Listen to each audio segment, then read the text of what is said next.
Hello, this is Gary Oakes from OnlineTutorship.com. I'm pulling together a number of video tutorials on the Tailor brand's advanced website builder. This tutorial is going to look at how you can actually add a Zoom meeting to your website. I've uploaded a templated website here, and I'm going to add the meeting request in this area here. To do this, I'm going to go to Widgets. I can either type in Zoom or scroll down to Social. And I'm going to drag the Zoom meeting in here. You will need an account with Zoom to do so, and once you've set up a meeting, you can put the details in here. And what somebody will then need to do to join the meeting, they will need to have their name, their email, meeting ID and password. If the meeting doesn't require an ID, you can take this off. And if it doesn't require a password, you can remove that as well. Let's see what this looks like under preview.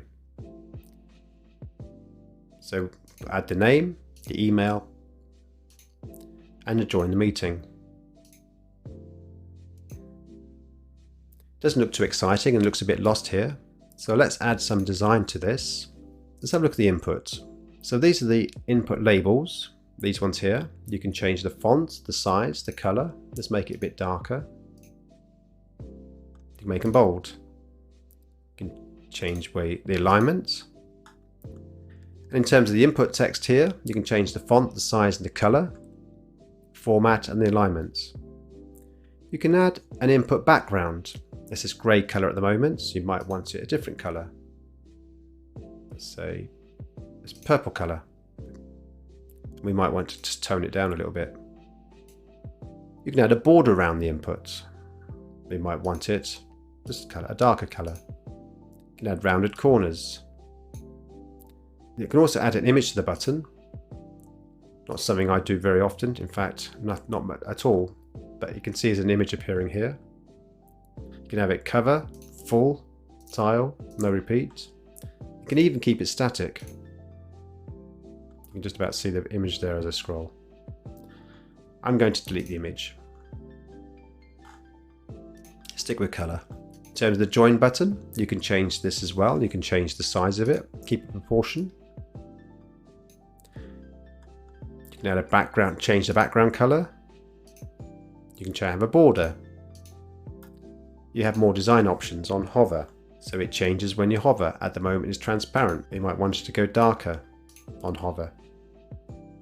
And we can change the border colour. We can also change the button text, the font, the size, the colour.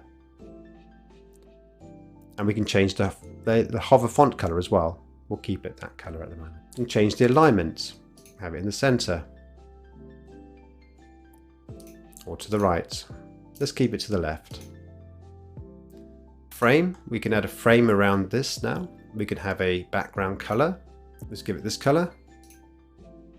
We can have a border. We can have a colour for the border. It's now starting to stand out a bit more. We can have rounded corners. We can change the effect on desktop and tablet, so we can change the width accordingly. We can add some animation. We've got two triggers, entrance or scroll. If I go with entrance, that means when we get to this part of the page, it will take effect. And I'm going to have it to roll in from the right. You can change the duration, delay and intensity, and you can preview the animation. And you can add some spacing. That might be important because you notice the text and the buttons are very close to the edge here. Let's give it padding of 20 pixels all the way around. So now we've given it some padding all the way around. Let's see what this looks like in preview. Here we are. Add in your details and join the meeting. Clearly when this has all been set up properly. And that's how you add a Zoom request meeting in your website.